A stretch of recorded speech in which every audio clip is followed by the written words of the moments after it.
Hello and welcome to the EEPROM 9, and today we are fixing a camera, of all things. I have ordered job lots of cameras lately and camera equipment, and I got lenses and cameras through the absolute wazoo to play with, which is good with what's going on lately. So this one is one I've picked because there's a particular fault that's actually relatively easy to fix. Most of these ZENIT-Es fail in an easy to fix way, although sometimes you'll have to dismantle the whole thing to do it, which isn't so easy because this bit is spring-loaded, which makes it a bit of an arse to take the top cover off and wind the spring so this actually flips back, so the handle flips back. These things are cheap, cheerful, they're built like brick shit houses and very simple actually internally, which means when they do go wrong, because, well, they're old and ancient and Soviet, they're actually very easy to fix with minimal to no spare parts, which is fantastic when spare parts tend to be non-existent. So what's the issue with this one? It's one of the ones you can actually remove the cold shoe. Proceeds to try and remove it and struggle. There we go. Now we have no cold shoe. Yay! I don't know why you won't want to remove that, but you can. Not all of them you can do that. So this one has a little funky issue with the shutter curtain, where when you put it in bulb mode, it doesn't quite close it fully. This is pretty much down to the springs just losing unwinding themselves over decades, because this one's from 73. The date code on anything Soviet is always the first 2 digits is the year it was made, which is a nice date coding system on your serial number. Why can't everyone else do that? But yeah, it's got inbuilt selenium light meter. Some of these on these things do work. I don't know if you can see the little needle. It is moving slightly. I do have like 1 or 2 of them where it doesn't respond. It's not a biggie because this is an absolute arse to figure out how to set, and doesn't have all the modern ISO values on it. Anyway, I'm rambling. Let's get the bottom off of this because that's what we need to do to actually fix this thing. So now we have the bottom off. We are now into the 2 main parts that fail most on these. This little metal piece is actually used for the shutter mechanism to actually fire it. And this bit is prone to bending out of shape after being forced into this position for decades. Although getting it out, you want to loosen these screws and not remove them, because if you remove them, you get a little bit of metal that falls all the way in here.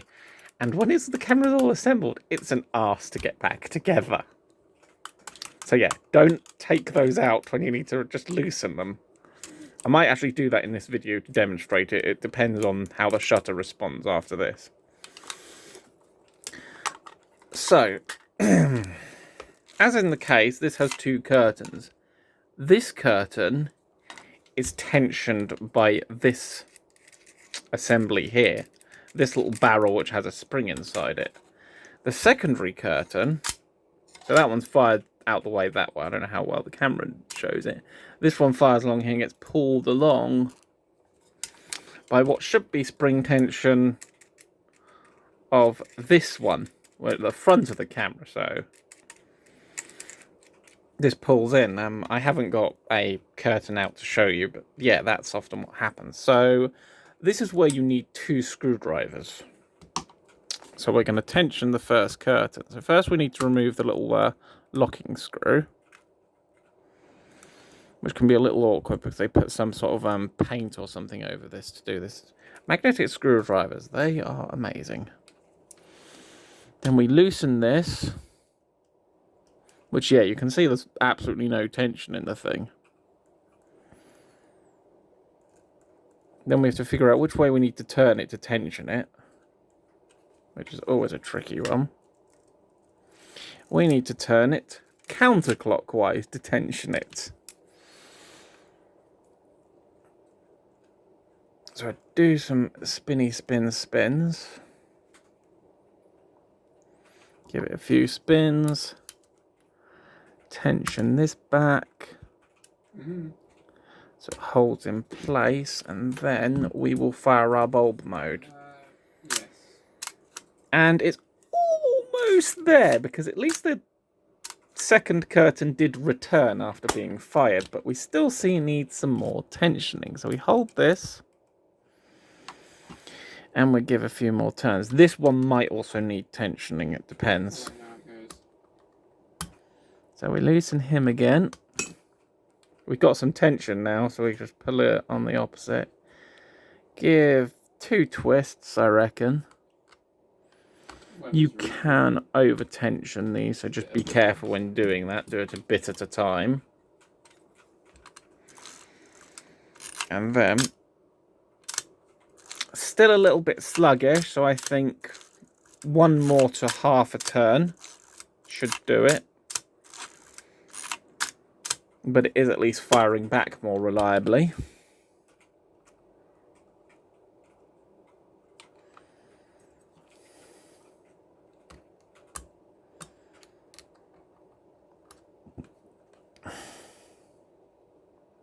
Go of a whole turn.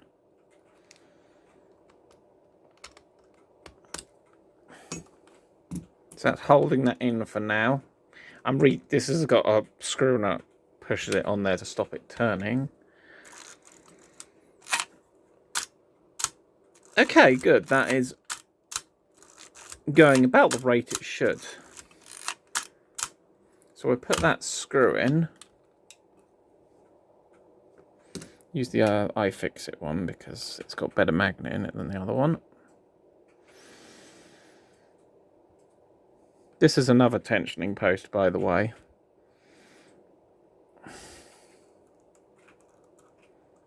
And that's the dual barrel, both of them go around. That is loose. That should not be loose.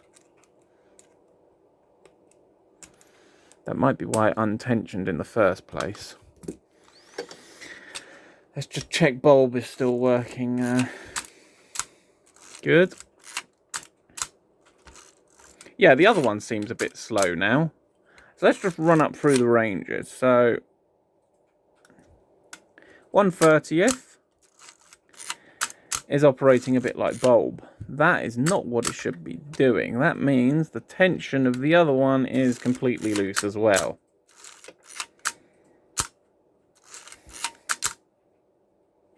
It'd be funny if I found a new issue on this that I didn't realise was on this one. But yeah, that one's too loose as well. So we'll unscrew this one. Pop the screw somewhere safe. These little rubber mats are actually quite good for that.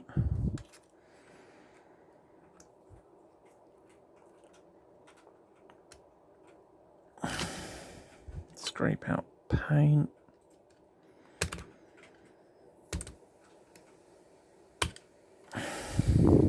Oh, someone's there we go. Yeah, there's naffle tension on that either.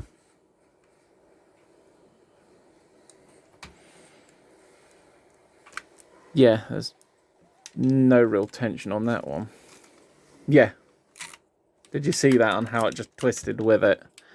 The only tension to it is what is added by that. So we give this a few twists.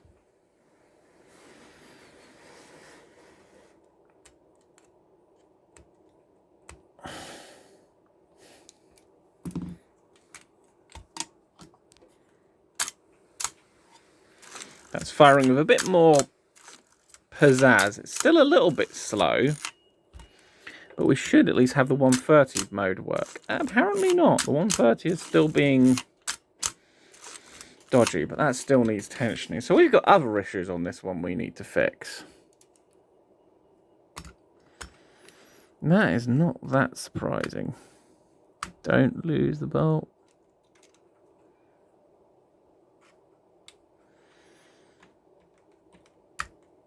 Oh, we just lost it. Let's just give this a good few twisty twos.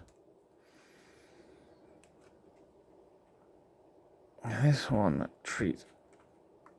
Oh no, that's got quite a bit of tension to it actually. I just took it up to max tension.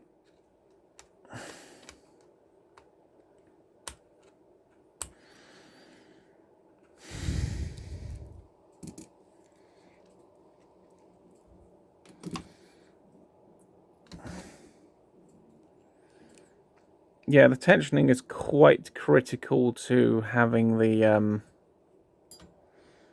curtains actually fire correctly.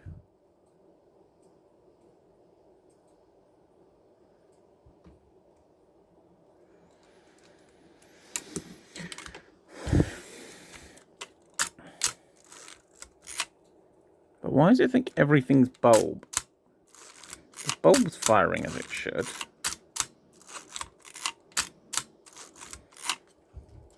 Or we go up to the really high ranges. That's firing. Point it at a light. That's firing correctly. 500th of where? Yeah, still some more tension needed on the second curtain.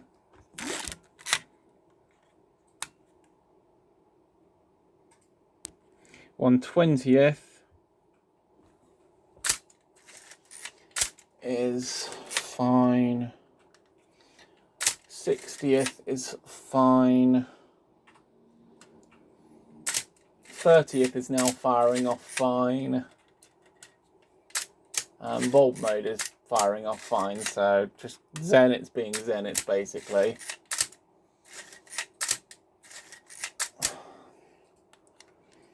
But we do need some more tension on that one because the 500th of a second is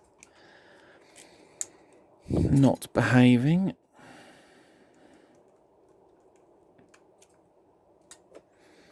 We're almost at max tension, so we might need to loosen off a bit.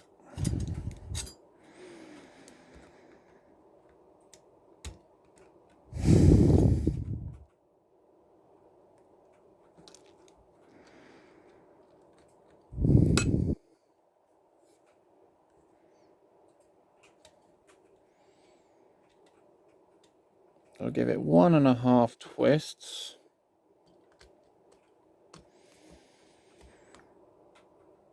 And then knock it back down.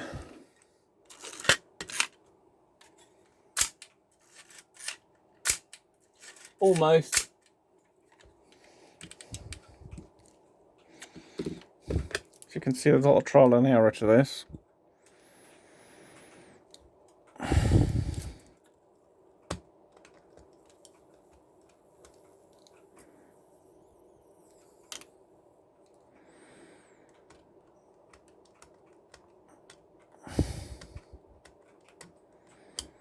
Counterclockwise is how you unlock it. Oh, that's lucky. Let's test that.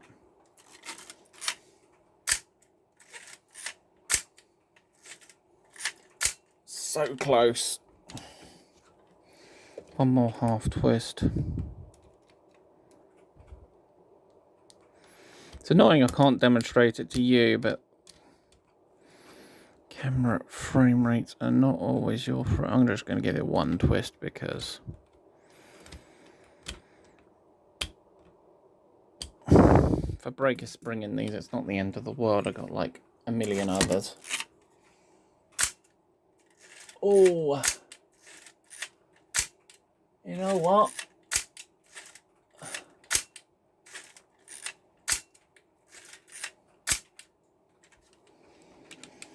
It's getting there. It's being stubborn, but it's getting there. It's like a stubborn turd.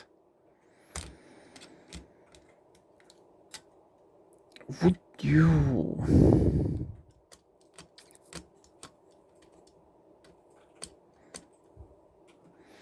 There's one advantage these cameras have compared to a lot of other cameras, is they are quite easy to work on.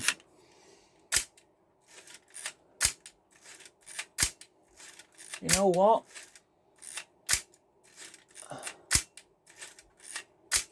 That looks good.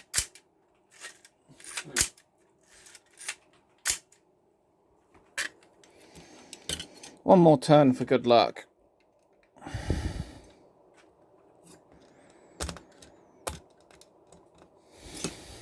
What?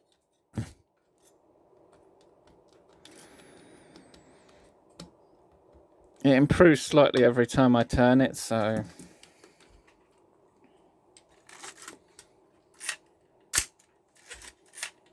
that's better. That's more like it. That'll give a more consistent field across the frame. So we have our 500th. We have our 250th. I have to do these all pointing at the light. 125th. 60th. 30th. And bulb. And then when we take bulb to 30th, it fires properly. There's none of that, it's firing 30th like bulb anymore. It's very much, unless you've got very specific hardware, it's very much trial and error on getting these things working properly. The last thing to do, which this one doesn't need, is pull that out and bend that into place, which I'll do a video on any that need that. There's a few that do. But that's a common one when it's, especially when the bulb's not firing, and if the bulb was firing like a normal 30th of a shutter speed, that's when this is bent out of shape, and sometimes these can actually interfere with it. These tripod mounts, you need to actually shave a bit off the top, which is silly, but it's just how these things are designed. The tolerances aren't amazing. And when we're done, you can button it back up. And all it'll need is the cleaning and lubricating part, and then I can list the excess, like 9 million of these I have for sale, because I don't need over 10 ZENIT cameras. However, I do need the fun, practice and experience of fixing over 10 ZENIT cameras. And I've got 2 of broken shutter curtains, so I can utilise that as practice on how to repair those when they've gone. Because I have a Fed 4 downstairs where the shutter curtain in it failed, and it would be good to know how to replace it. Because the mechanics of these aren't all that different to, say, the Fed range of rangefinder cameras. Because once again they use a shutter curtain approach, which is fabric curtain with a rubberized coating. One has that rubberized coating worn off. Maybe we'll do a video on fixing that one. But yeah, bulb mode works happily and reliably now. And you've got a bit much more tension on the winder as well. But yeah, that's all. Thanks for watching, and I'm going to go back and do whatever it was I was doing before, which is probably nothing.